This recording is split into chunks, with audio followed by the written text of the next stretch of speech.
Ooh, that right, kind of nice.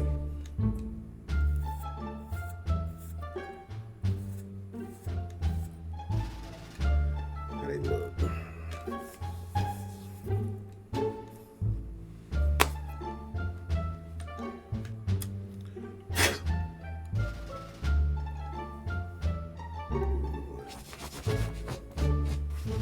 These look nice too.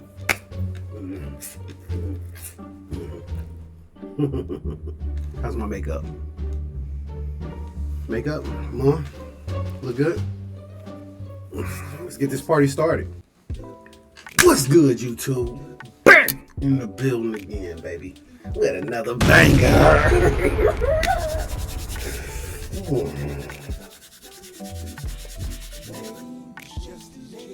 It's your boy Kind Artist coming straight off the missile. You know how I do it, man. Like, comment, and subscribe. Do everything you want to do. You know what I'm saying? I'm back in the building. CKITB. Consistent Kind in the building. You know, I told you I was dropping a banger every day. I love y'all. Just know this. I hope y'all day going well.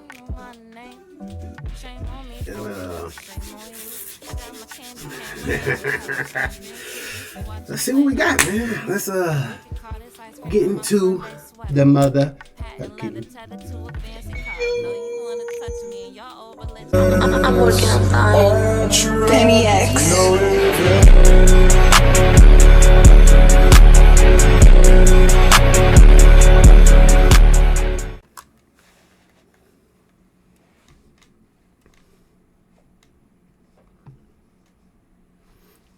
It's a cool drummer.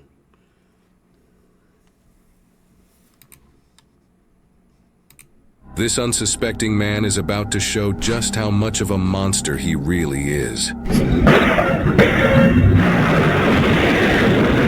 On September 12th, 2021, this man, 38-year-old Antoine Suggs, assassinated 4 innocent people in the middle of the night. Our small team of investigative reporters has gathered the footage and case details about Antoine and how all 4 murders came to be in order to present the whole story in its entirety for the first time ever. This all started very early in the morning a few days prior on September 8th. Antoine arrived in Minnesota via airplane from his home state of Arizona, and footage shows that nothing seems to be out of the ordinary. But that changes very soon. Antoine is picked up by an unknown person and leaves the airport with them. A few days later, on September 11th, late at night, Antoine revisits the airport in a new luxury Mercedes SUV. Later investigations report that this car was recently loaned to Antoine. It is unknown whether or not Antoine is connected to a larger organized crime group. While it's a logical hypothesis considering the value of this luxury car Antoine is now driving, we have yet to unfold the full story of this case, as it is only just heating up.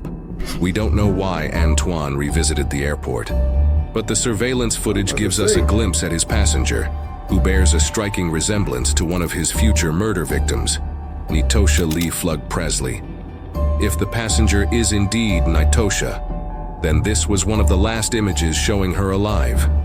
According to a complaint filed by an anonymous person, a witness said they saw Antoine and Nitosha taking shots together at a bar just hours after he left the airport. Records also show that Nitosha's aunt told investigators that Antoine and Nitosha were romantically involved. Putting all this information together, it's becoming more and more likely that this passenger is indeed Nitosha. After a night of drinking, it is believed that Antoine and Nitosha went to a residence in St. Paul, where they spent time with 3 other people who would soon become Antoine's other 3 future murder victims. They were Lois Foreman III, Matthew Pettis, and Jasmine Sturm. Just hours later that same night, now the very early morning of September 12th, surveillance footage caught this altercation sometime around 3:30 a.m. in St. Paul, Minnesota. Damn.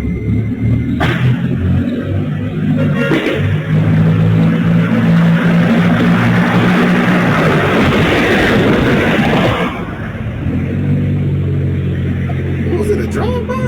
In this footage, we hear gunshots and then that same Mercedes car speed through the streets. It is clear this is when the murders happened, but what Antoine does after this is quite shocking.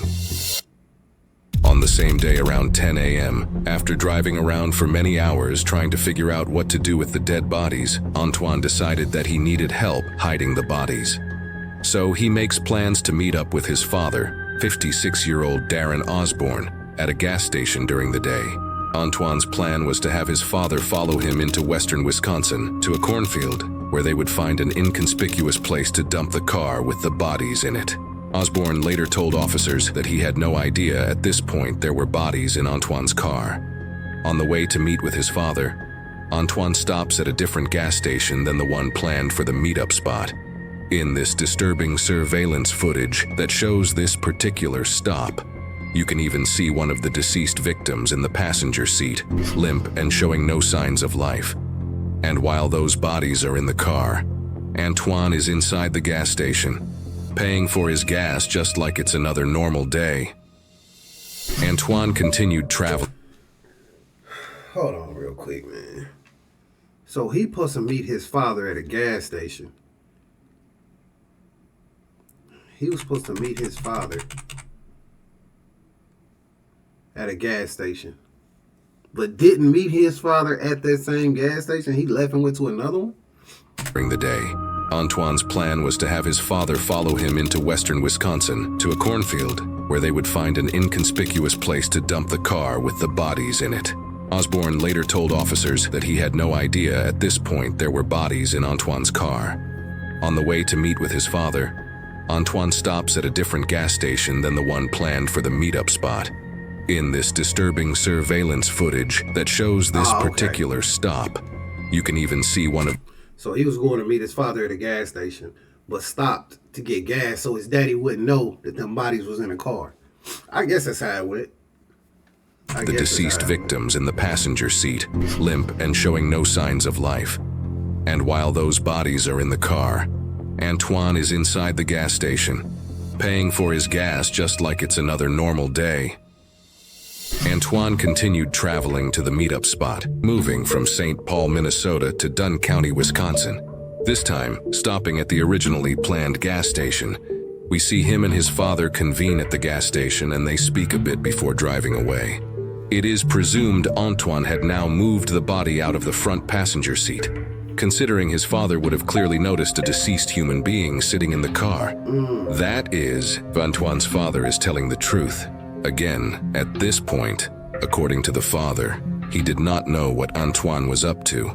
However, it is reported that Antoine allegedly confessed to his father, soon after the meetup, that he had snapped and shot the victims. At this point, it's becoming more and more difficult for Antoine's father to deny his involvement with this situation. Antoine and his father allegedly went on to hide the car with the bodies in it in a cornfield further into Wisconsin. It is reported that a local anonymous farmer found the abandoned Mercedes in a cornfield in Dunn County, Wisconsin. He very quickly reported it to the police. At this time, no one knew of Antoine's or his father's involvement. However, we do have body cam footage that details some of the officers' experiences investigating the car in the cornfield with the deceased victims in it. What they find is extremely brutal. That's where we're gonna go in, right here.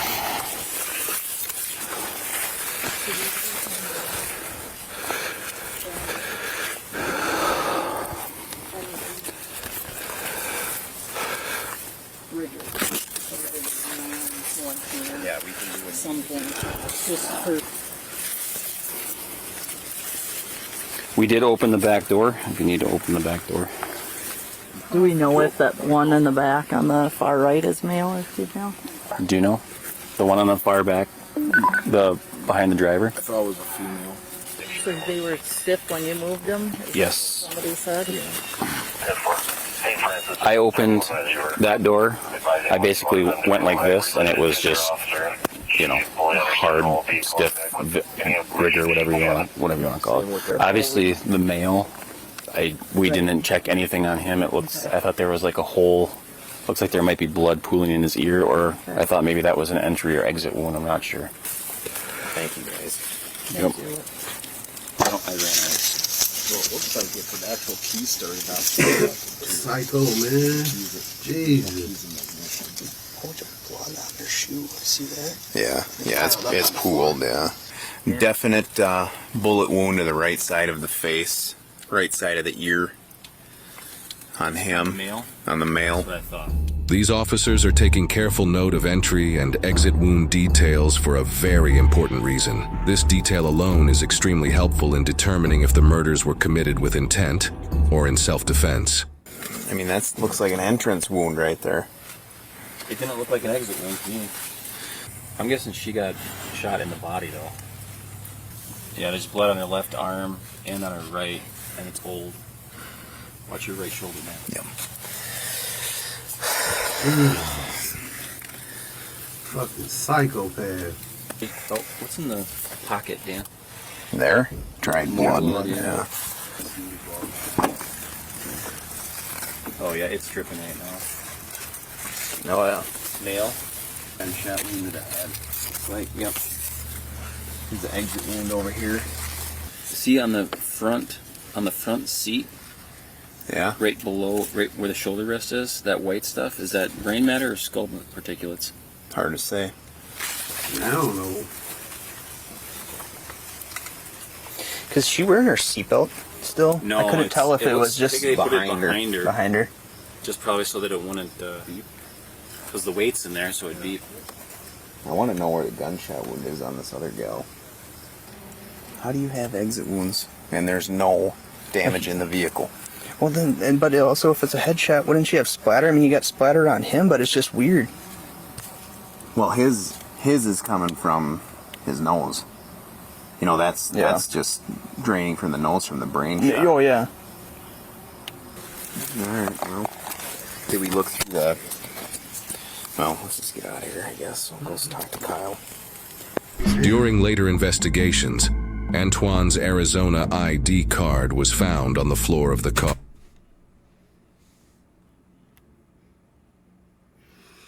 Man, you know what they say? They say, I don't know. I don't know if it's a perfect crime or not. I ain't sure. But they say there's no perfect crime. What are the odds of your ID falling in the car that you ditched with bodies in it? I mean, you didn't drop no gum. You didn't drop no cigarettes. You didn't drop nothing else but your damn ID. That's crazy to me, man. Are covered in blood. This pointed the officers directly to him and later his father as well, as more information was discovered after they reviewed the previously shown surveillance footage. Officers arrested Antoine's father first, and then charged Antoine with 4 counts of hiding a corpse. Antoine, now back in Arizona, turned himself in to the Arizona authorities. Antoine would now be brought back to St. Paul, Minnesota, the city where he committed the murders. This is where his dramatic legal trial would take place. Over the course of the next few days of Antoine's trial, he claimed, incredulously, that he acted in self-defense in the killing and transporting of the 4 victims, which the prosecutors stated that they find improbable. Antoine has had a lengthy history of breaking the law, including multiple instances of unlawful possession of a firearm, possession of marijuana in a vehicle, driving with a suspended license, and much more. Even though Antoine had never racked up any charges nearly as serious as murder, this made it quite clear that Antoine is no stranger to criminal activity. During the trial, Antoine never gave any reason other than self-defense. He said the 4 victims were attempting to rob him, claiming he was the victim in this situation. However, going back to what the police learned about the entry and exit wounds of the bullets in the bodies, it's obvious this is definitely not a case of self-defense. Even though no one believed Antoine's excuse, he still gave no other reason as to why he did this. So we may never know his true motive behind murdering the 4 innocent victims. The jurors, after 6 hours of deliberation, decided that Antoine was found guilty on all 4 counts of second-degree intentional murder and was sentenced to 103 years in prison. His father, Darren Osborne, was charged with 1 count of aiding an offender. After pleading guilty, he was sentenced to 5 years in prison. These are the jury verdicts that show Antoine being found guilty on all 4 counts of murder. Judge Japal Harris, the judge who sentenced Antoine, told him this: "Each one of these individuals deserves that you serve time for each one of them." What do you believe could have possibly been Antoine's motive for killing these 4 innocent people? Let us know what you think. Fucking psychopath, bro. Well, he's a psychopath. I mean, I'm not gonna lie. This is one of them ones. I'm just like, I'm speechless, to be honest with you, because why did he even go to St. Paul in the first place? Like, what was the trip up there for? Did he already know old girl?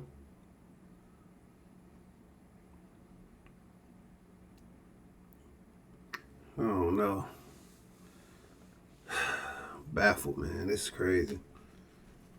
But anyway, trying to still wrap my head around that psycho shit. If y'all know anybody that's psycho, man, y'all leave a comment below, man. Make sure y'all... Nah, this bullshit. Hell nah. If y'all know somebody that's psycho, y'all better get the fuck away from them. And everything. I love y'all, man. Catch y'all on the next video.